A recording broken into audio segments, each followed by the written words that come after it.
नमस्कार, मैं विकास सोनी।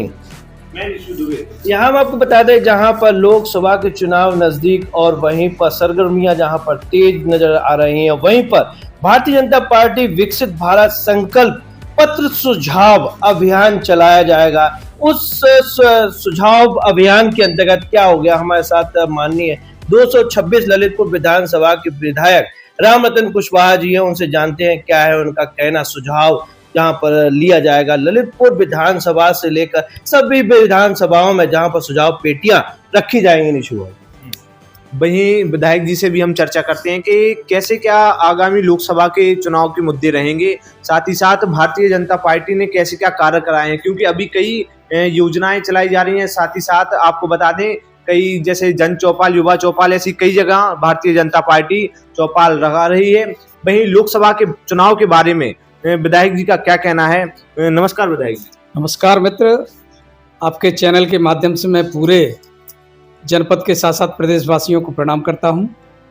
आपका जो सवाल है, संकल्प यात्रा के माध्यम से आम जनमानस से सुझाव लेकर संकल्प पत्र को तैयार करना। भारतीय जनता पार्टी जब से 2014 से केंद्र में पदारूढ़ हुई, तब से आज तक 10 वर्ष हो गए और इन 10 वर्षों में आमूलचूल परिवर्तन आप सबके सामने है।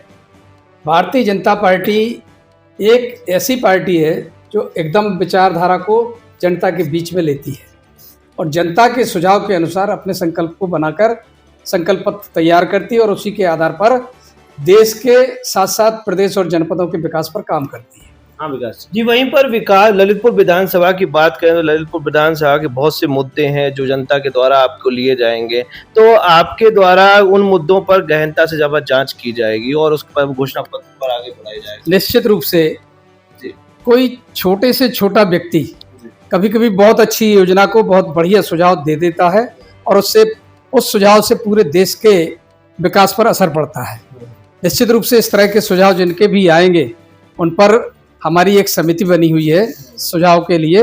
वो समिति सुझाव को कलेक्ट करेगी और सुझावों का संकलन करके संकल्प पत्र तैयार करने के लिए जो समिति बनी है उनके पास प्रेषित किए जाएंगे। यहाँ निशु भाई, अच्छी योजना देखने को मिली है जहाँ पर सुझाव लिए जाएंगे ललितपुर विधानसभा के सभी नागरिकों से। वो सुझाव के बाद होगा जहाँ पर संशोधन। जी, क्या है, लोगों को काफी परेशानी रहती थी क्योंकि उनकी कई ऐसी आवाज़ें हैं जो विधायक और सांसद एवं समस्त कार्यकर्ताओं बीजेपी पार्टी तक नहीं पहुंच पाती थी, जिसको लेकर एक बढ़िया अभियान चलाया जा रहा है। वहीं विधायक जी, जो जनपद ललितपुर है, सबसे ज्यादा मजदूर यहाँ पे पाए जाते हैं और मजदूर यहाँ से काफी पलायन कर रहे हैं आजकल। क्या है, एक बार खेती हो जाती है फिर कुछ समय के लिए उनके पास कोई रोजगार नहीं रहता है, तो वो पलायन कर रहे हैं। ऐसी कोई क्या आगामी लोकसभा चुनाव के बाद कोई ऐसी योजना आएगी या कोई ऐसा उद्योग? मैं आपकी बात से सहमत हूँ कि पलायन ललितपुर से होता है, लेकिन हमने इन अपने 5-7 साल के कार्यकाल में ये प्रयास किया है कि यहाँ का हमारा किसान के जो काम है उनको यहीं करे और पलायन ना करना पड़े। इसके लिए हम लोगों ने रबी, खरीफ और जायद की फसल पर सरकार की ओर से किसानों को अलग से सुविधाएं देने का काम शुरू किया है। जायद की फसल में जो टाइम गर्मियों का होता है, लोग अपना खेतीबाड़ी निकाल के यहाँ से अलग से पैसा कमाने के लिए दूसरे प्रांत में चले जाते हैं, जबकि उनके घर में इतना पर्याप्त भोजन रहता है, लेकिन वो चाहते हैं कि हम भी संपन्नता में आगे बढ़ें। इसके लिए वो पलायन करके मजदूरी के लिए जाते हैं। हमारा ये प्रयास होगा कि जिस काम के लिए वो बाहर जाते हैं वो काम अब हम जनपद में उपलब्ध कराएं। इसके लिए हम निश्चित रूप से अपने प्रशासन और शासन के माध्यम से कुछ कार्य ऐसे यहाँ शुरू कराएंगे जिससे लोग यहाँ मजदूरी करके काम करके अपनी आमदनी को बढ़ा सकें। जी, आपकी विधानसभा में जैसे आपके द्वारा बताया जा रहा है कि किसानों को जहाँ पर बीज दिए जा रहे हैं, और वहीं पर एक मामला जो कि उजागर हुआ है कि जो कि सरकार के द्वारा जितना बीज मिलना चाहिए पर्याप्त मात्रा में किसान के पास नहीं मिल पा रहा है, बीच में खेल हो रहा है। देखिए, ये निश्चित रूप से बहुत बड़ी गड़बड़ी है।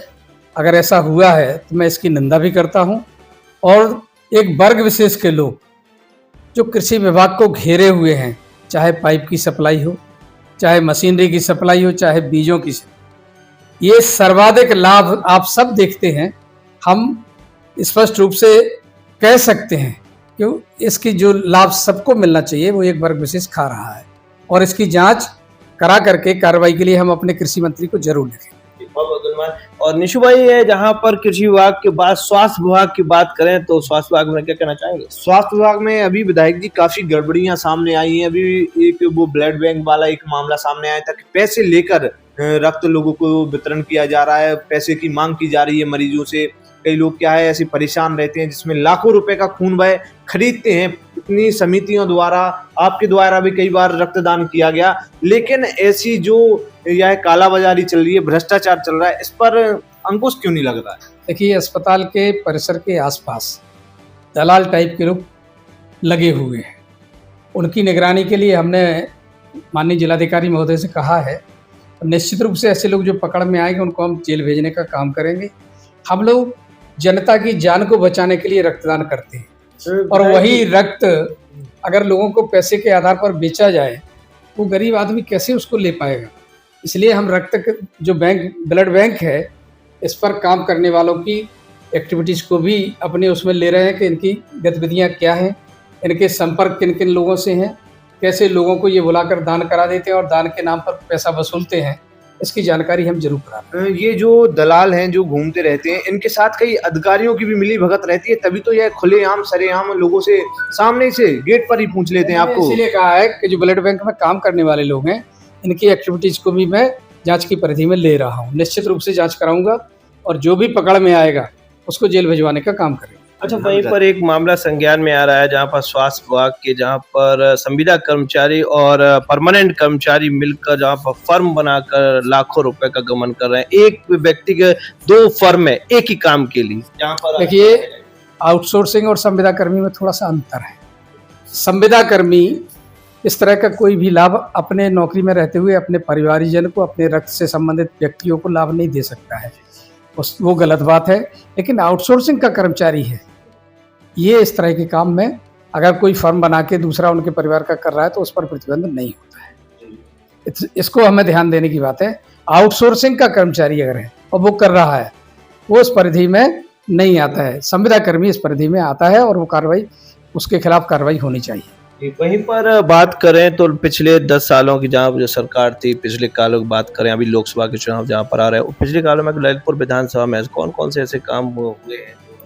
देखिए, हमारे कार्यकाल में जनता के हित के संबंध में बड़े बड़े जो काम हुए हैं, जखौरा में राजकीय महाविद्यालय, हमारा देवगढ़ रोड पर रेलवे क्रॉसिंग का जो मामला, घंटों आदमियों को वेट करना पड़ता था, सेतु का निर्माण, हमारे और कामों में सड़कों का जाल चारों तरफ आप देख रहे हो, राजघाट से ललितपुर और राजघाट से जखौरा जाने वाली सड़कों की क्या हालत होती थी, 2-2 घंटे लगते थे। आज 10 मिनट में आदमी राजघाट पहुंच जाता है।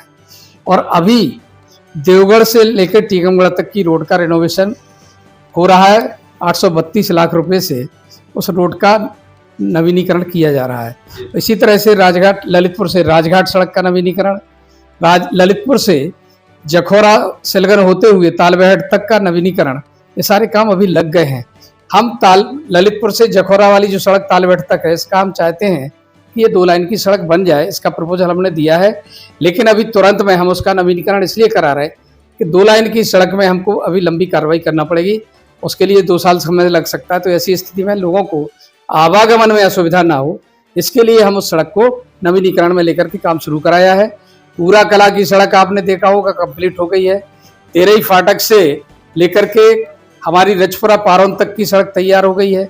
शहजाद की जो शहर की सड़क छूटी हुई है, यह भी मुझे विश्वास है कि जल्दी से जल्दी मार्च के लास्ट तक इस सड़क पर भी हम काम लगा लेंगे।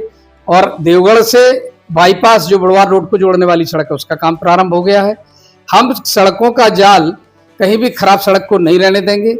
घर घर जल योजना में भी लोगों को मदद देने का काम कर रहे हैं और सड़कों को पुनः उसी स्थिति में लाने के लिए हम जो भी एजेंसी काम कर रही है उनको लगातार बुला कर कह रहे हैं कि हमें सड़क एक सी चाहिए, तभी तुम्हारा भुगतान होने देंगे। इस तरह से हम जन विकास के लिए लोगों के बीच में निरंतर काम कर रहे हैं।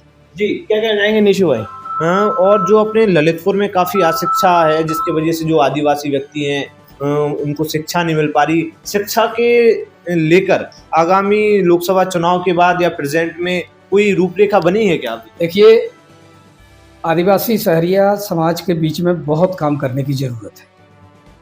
ईमानदारी से हमारी 2014 की सरकार के पहले किसी सरकार ने उनकी तरफ बिल्कुल ध्यान नहीं दिया। हमारी सरकार ने तो फिर भी ध्यान दिया है और एक अलग से मंत्रालय की स्थापना की गई है और निश्चित रूप से शहरी समाज के विकास के लिए हम लोगों को अन्य सुविधाएं रोक करके उनकी तरफ ध्यान देने की आवश्यकता है और हम निश्चित रूप से उनके विकास के लिए अपने जो अनुसूचित जनजाति वित्त विकास विभाग है उसके प्रति हमने अपने तरफ से काम के लिए लिखा है।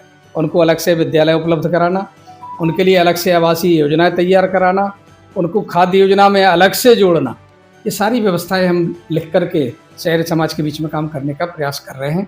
और शिक्षा के क्षेत्र में हाल में हमारी जो संस्थाएं हैं संघ परिवार से जुड़ी हुई, उनके माध्यम से आदिवासी विकास के लिए अलग से भी काम किया जा रहा है। जी, वहीं पर हमारे चैनल के माध्यम से आप क्या कह संदेश?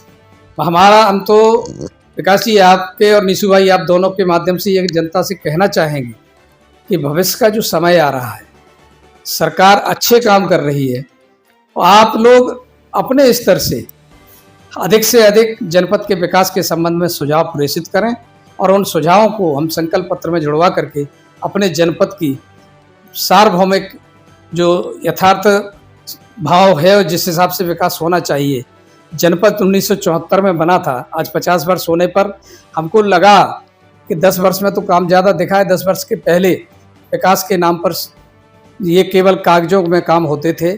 आज हम अपनी सरकार के कार्यों से प्रसन्न हैं और माननीय योगी जी और माननीय मोदी जी हमारे जनपद को, जो उत्तर प्रदेश का पिछड़ा जिला कहलाता था, अग्रिम पंक्ति में लाने के लिए निरंतर प्रयास कर रहे हैं और उनके सहयोग से हम अपने जनपद का विकास करेंगे। बहुत बहुत धन्यवाद। बहुत बहुत धन्यवाद। ये हमारे साथ विधायक जी रामरतन कुशवाहा जी से मैं आपको कराया और जाना कि क्या माहौल रहेगा जहाँ पर संकल्प पर उनके द्वारा बताया गया कि भारतीय जनता पार्टी विकसित भारत संकल्प पत्र सुझाव पेटियां जो कि बाजार से लेकर कॉलेज और सभी जगह रखी जाएंगी। ललितपुर विधानसभा के सभी नागरिकों से अनुरोध है कि इन सुझाव पेटियों पर अपने सुझाव जरूर डालें जिससे कि संकल्प पत्र पर वह शामिल हो सके। फिलहाल ललितपुर से विकास सोनी के साथ निशु दुबे की है खास रिपोर्ट। बहुत बहुत धन्यवाद।